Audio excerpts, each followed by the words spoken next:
Got it. Okay. Hi, and welcome to this edition of Healing Moments with Martha. I am so excited about this particular interview with my friend Rex Paul Schnelly. He is joining me for the second time here.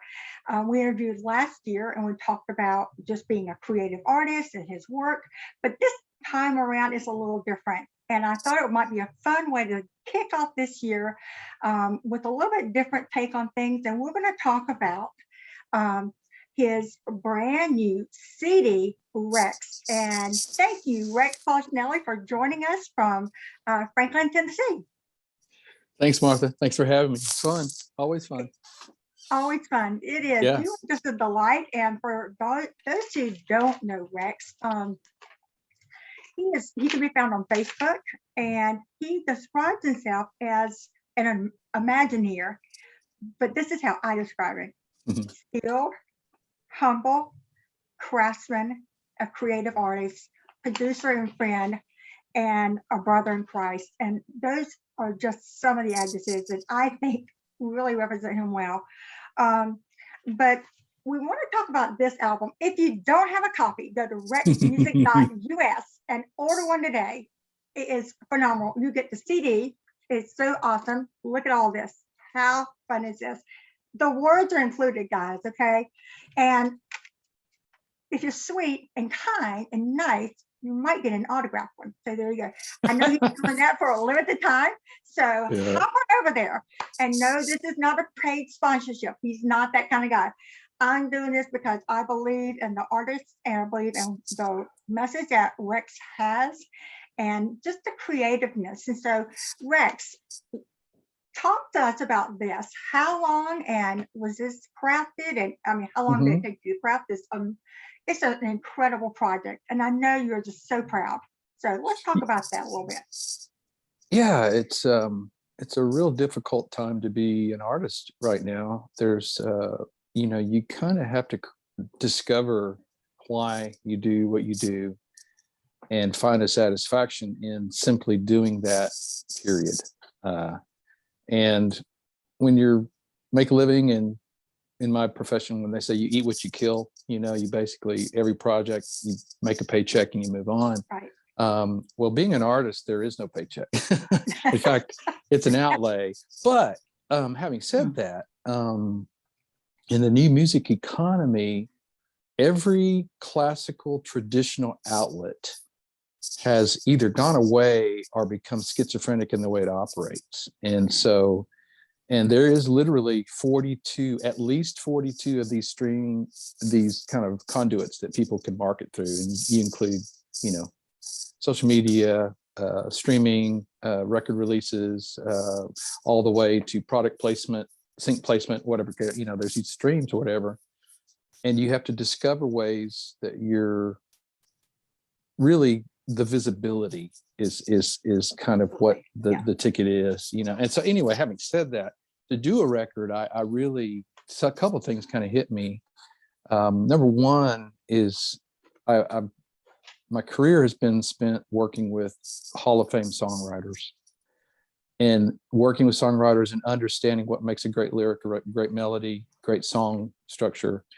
And you do really learn what's good. And so, but then once you try to do it yourself, it's always a taste issue. It's like, well, I think that's good. I think that's a good song. But so I did a couple of covers and then also got some collaboration on this record too. But it kind of started, short story is that I did a cover of Sting's If I Ever Lose My Faith about 2015.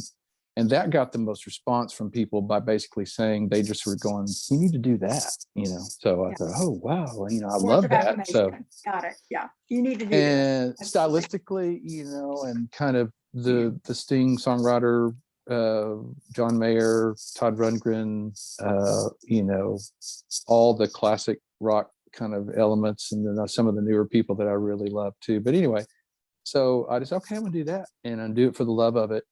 And even releasing a record is just so, I discovered a lot of things about kind of how the world works. And, Spotify, iTunes, Pandora, Deezer, all these outlets, and YouTube. None of those are your revenue stream. None of them. They're all just for visibility.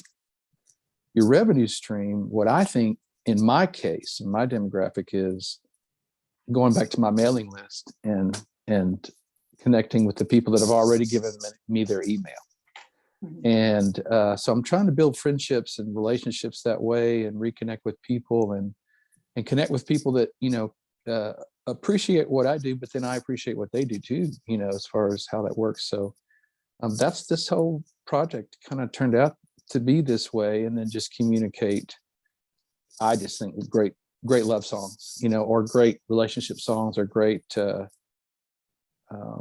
universal truth songs that can strike a chord with people and maybe give them a little joy, a little soul medicine in their process. And you did that so beautifully, and and I love the fact that you didn't come out and go, "Oh, this is a jazz piece. This is a Christian song," and and when I listened to it, I alluded to this when I posted on Facebook, but there was some comfort here for me, meaning Good.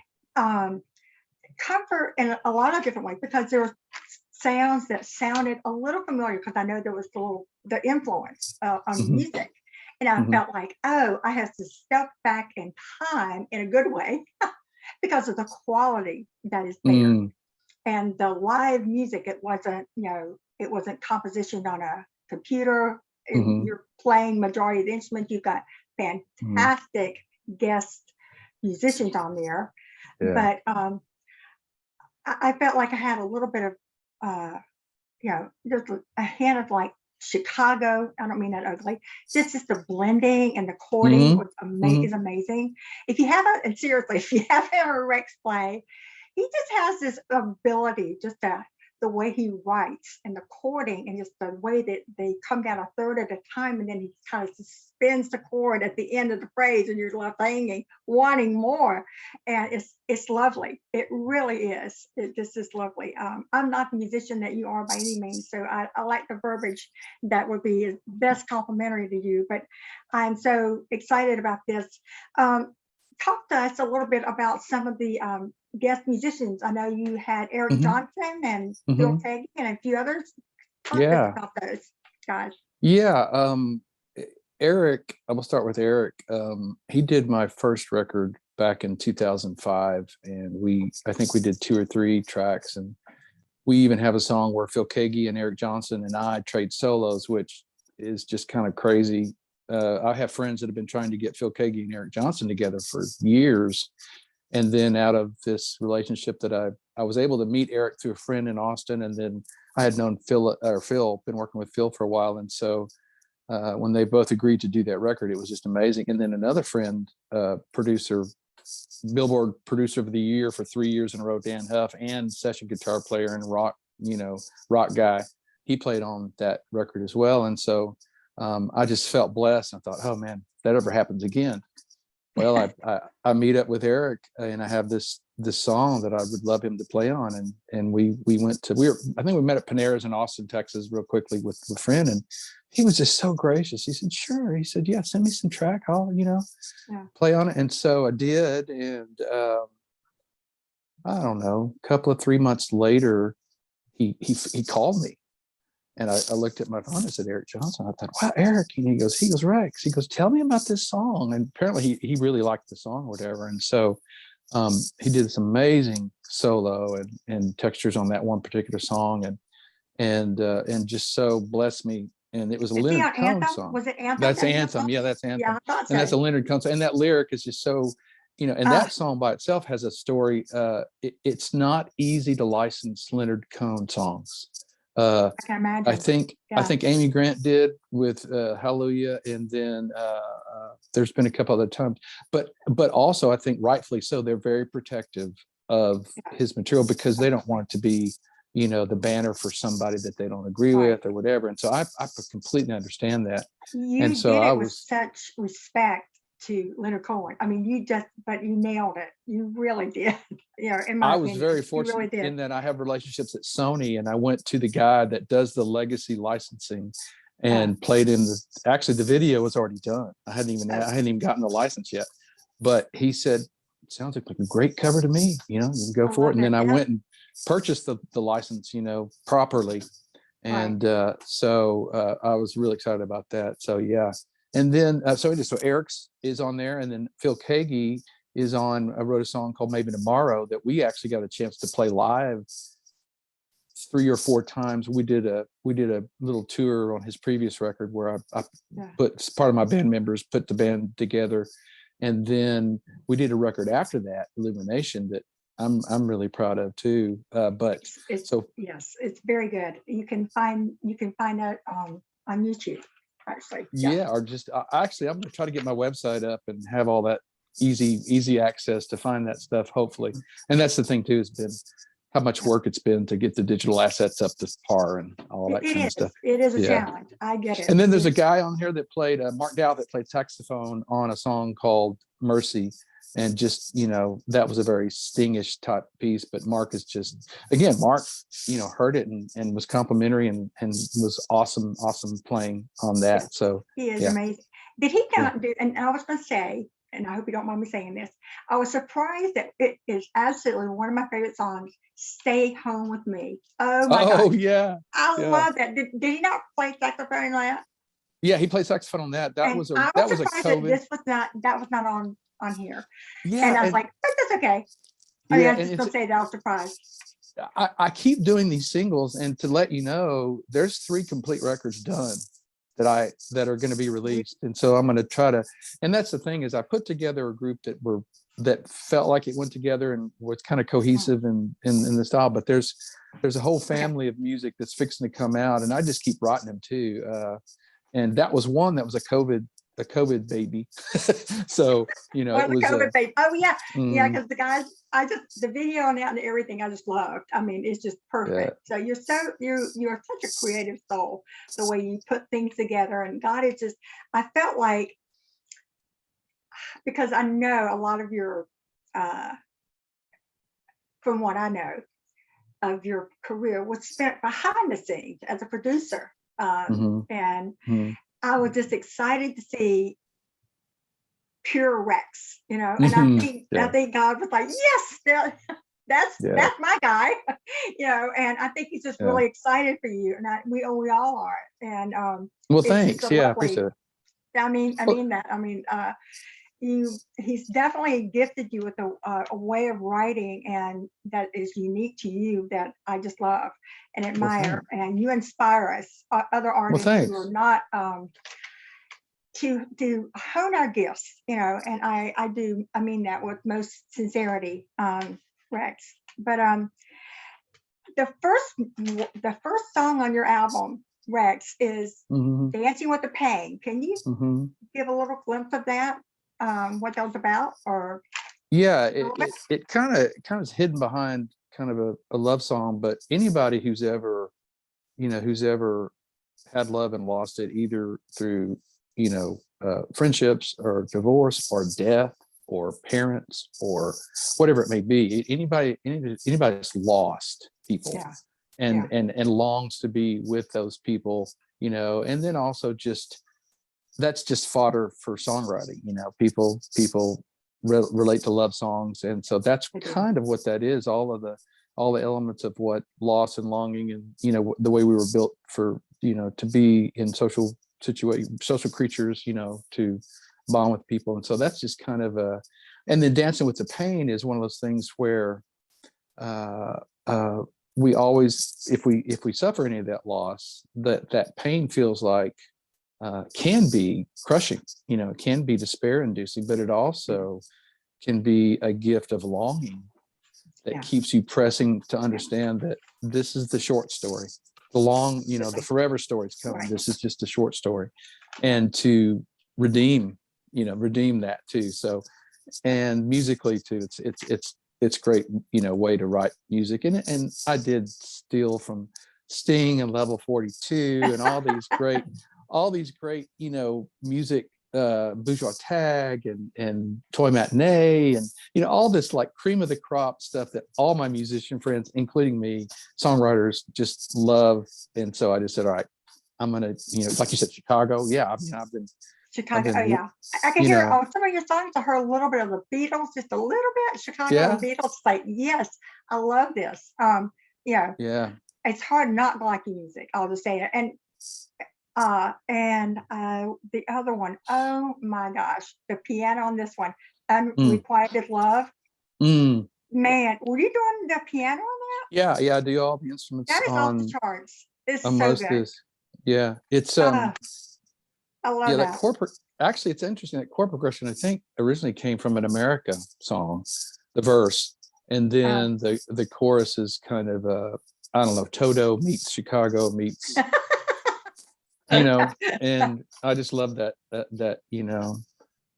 that's the love one that has David the Foster chord at too. the end. Yeah, that I Oh love yeah, so the much. It's piano got that. chord. Yeah, it's like, oh wow. And Yeah. because I played it for my daughter, and I played that and one other, and that's when she said, "Oh, he reminds me of John Mayer." Yeah, Mm, that's what she came up mm, with. And it's just yeah.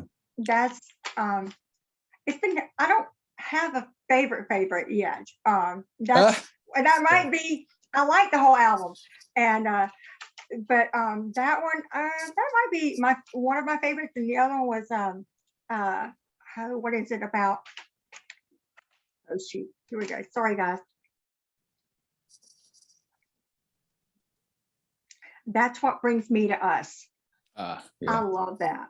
Oh my gosh, that one and the last one. Maybe that's how God makes the rain. That was almost Mm, like a lullaby by Rex. mm, Not that it puts me to sleep, but it's got that tenderness. I just yeah. that was just lovely. What was I know you're a runner. I know you like to be outside and you Right. do videos a lot. And so what was a little bit of Well, that inspiration on that? that one has a long story. Actually, that song does. When I was working for Sony, I was working with Tom Douglas. I used to work with Tom Douglas a lot. We did a lot of demos in the studio, and we wrote a lot too. But got through working one day, and I actually was just sharing with him about Psalm 51 or so yeah, Psalm 50. I think it's 51 about how God bottles our tears and the understanding that he doesn't just keep the bottle, but he redeems them. He doesn't just wipe out the tear, but he redeems that tear and creates something more Wow. beautiful out of it. But also that they're distilled, and it's a vintage of wine that he turns the pain into joy. There's joy in the morning. Yeah. And so I was kind of shutting down the studio, and Tom usually met with Troy Tomlinson, who was the head of Sony, and they would have a cigar or coffee or something, whatever. Tom came back in the studio and he said, I just talked with Troy. He said, you and I are going to write the song, and it's going to be called That's How God Makes the Rain. And so really this was in Tom Douglas's wheelhouse. And then I tried to contact, we got busy, and he had all these number ones and got inducted to the Songwriters Hall of Fame. So, he was a busy guy, but we did finally get to a point to where I created a kind of a music bed behind a couple of verses, but we still needed another verse and some more lyric. And so I asked Tom if I could contact Chapin Hartford, and Chapin, incredible. She's an incredible songwriter too, and has had hits, Shake the Sugar Tree, Pantelis, and tons of other stuff. And we're dear friends. She's a dear friend. And so she actually finished the last verse. And then but the lyric that Tom came up with, and it just was astounding. Every grain of sand is counted. He knows every sparrow's worth. There's a flower in the desert singing, springing from the earth. All your anxious days are measured. You don't have to be afraid, because the dream you thought had died of thirst is bursting from the grave. It's just the lyric demanded a song. And so definitely, yes. yeah, in Absolutely. fact, that's going to be the next single. The next video single that hasn't been released Oh, yet will be That's How God wonderful. Makes the. Yeah, so it'll Look be forward to that. maybe next week, maybe next Friday. Okay. Maybe that'll be the premiere. And it's interesting to you. This show, you're excited, and I appreciate that you appreciate the record. And so that's rare in our world, that people want to talk about from the other side. Hey, can we talk about your record? It's like usually that's a PR thing where you're like, find somebody that wants to talk about my record, and right. but Well, and but as I yeah. mentioned earlier, I mean, I've always been a cheerleader. My daughter says, Mhm. if you've got mom on your side, you don't need hardly anybody else. I don't know if that's Yeah, true, yeah, but yeah, yeah. um, I delight when I see the potential in someone, especially, or someone who has honed their gifts like you have so beautifully. And you play everything and you look at everything like, oh, that's a possibility. And I love that about you. And and I said, it inspires me. I mean, we did that little my one little song Oh back in yeah, March, and you were yeah, so yeah. wonderful about that. You were the producer, and you were Hmm. a fabulous voice coach. But so guys, look, if you get a chance to work with this guy, do it, because he's he's not going to toot his own horn, and I'll do it for him, because he's humble about the gift that God has given him, and that is why all of these wonderful people step up to the plate when you ask them. Rex, I'm convinced of that, because they see the sense of humility, but they also see the sense of the fact that you have uh, you're humble. In fact, that the fact that you are willing to still learn from other people who are older than you or younger than yourself, and you Hmm. recognize their gifting. And so that's why I get excited when I see people like you, who I consider a friend and a brother in Christ, who's doing what he was built to do. And why not cheer Hmm. one another on, you know? Yeah, yeah. That's good. And That's and good. there's no That's reason good. not to. And Yeah, in my book, yeah, um, and yeah. I'm reading a book, or getting started on a book written by John Maxwell. It's called Talent When Talent Is Not Enough. And you have proven that to be true. You are extremely talented, but you're not lazy with it. And so you're a great example of what that means to not bury your talent. You know, that's that parable. You have, Hmm. sown it and grown it. And this lovely CD is the result of that. Hmm. Um, you also have launched Rex TV channel. That Oh is so yeah, yeah, fun. I love this. yeah. You're so creative. I saw the video you sent. I won't ruin it for people who have not seen it. I'll just say it has a cat, meow, and Oh so, yeah, yeah, yeah, that one was so yeah. cute. Tell us about Rex TV and how can we subscribe to that? Yeah, it's a YouTube. You can go to my Rex Paul Snelly YouTube. You can search for me, and there's a channel that's Rex Music TV, and we've had 2 episodes, and it's just a news. It's kind of modeled loosely after MTV News, where you have a brief news segment, and then we go and I introduce a video single and just catch up with how songs were done and the connection with that kind of thing.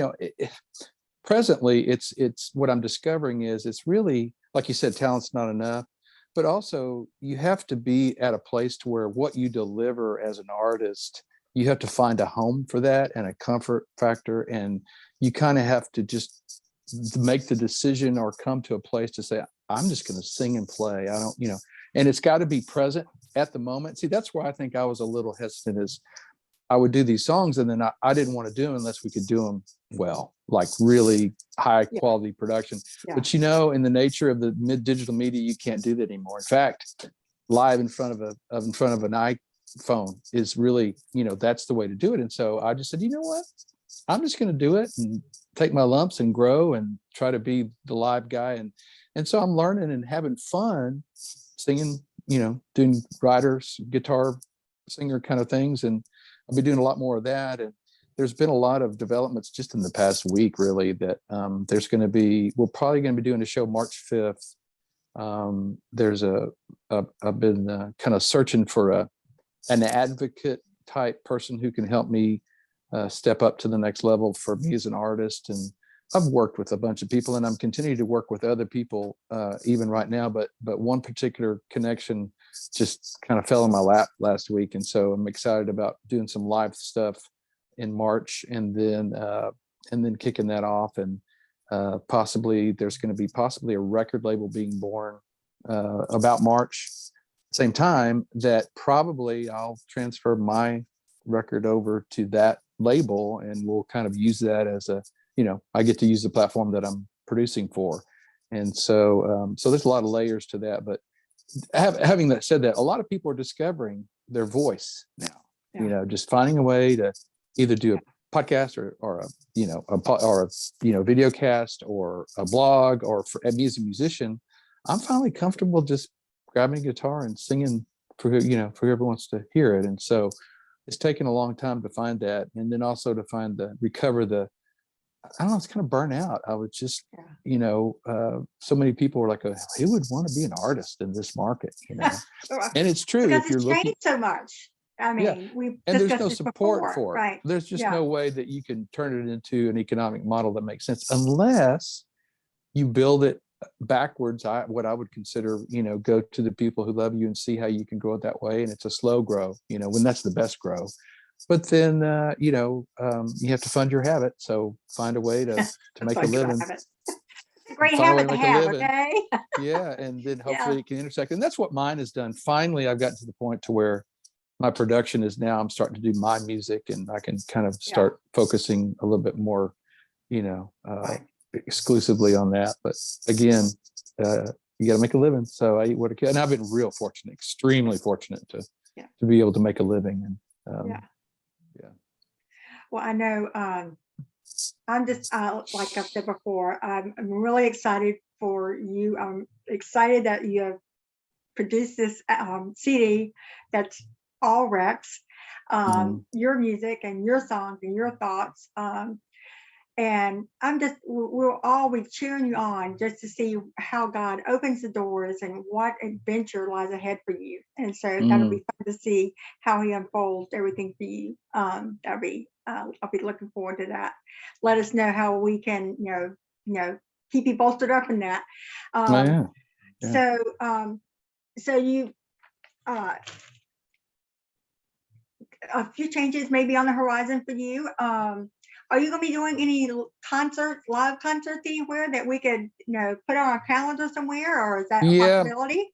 March 5th is going to be a possibility. We're still making arrangements, but hopefully that may be a more regular thing. And the venue is an incredible venue. It's a concert venue with a large stage, light show, video wall. What city is this in? Cool Springs. Oh, nice. Which is kind of in building the model of how we're going to do this.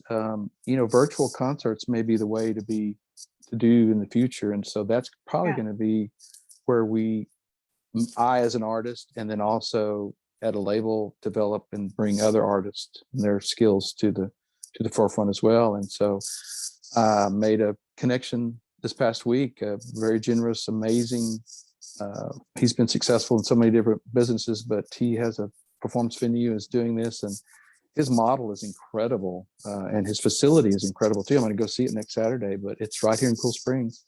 And so we're hopefully starting March 5th, we'll kick off there'll be a live show, and I'll hopefully put out more information between now and then.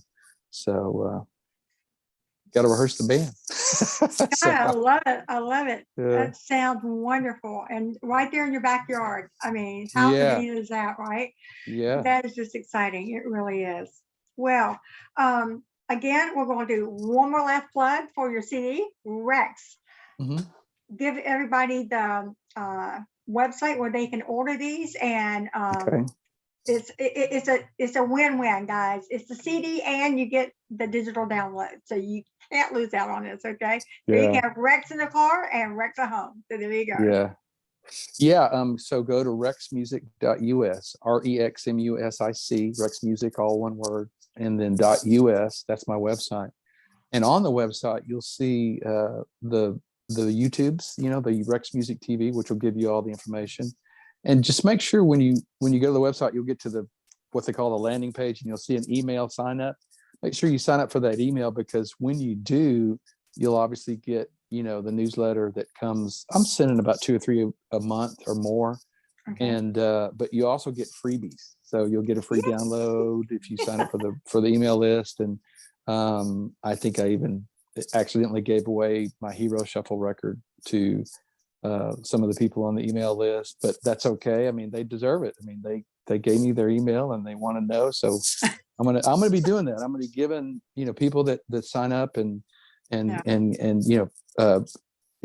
in there and kind of want to be part of the community. I'm gonna be hopefully giving you some tools, and then hopefully it can be both ways too. I was able to thank the photographer and thank, you know, a filmmaker, and hopefully keep on developing those relationships as well.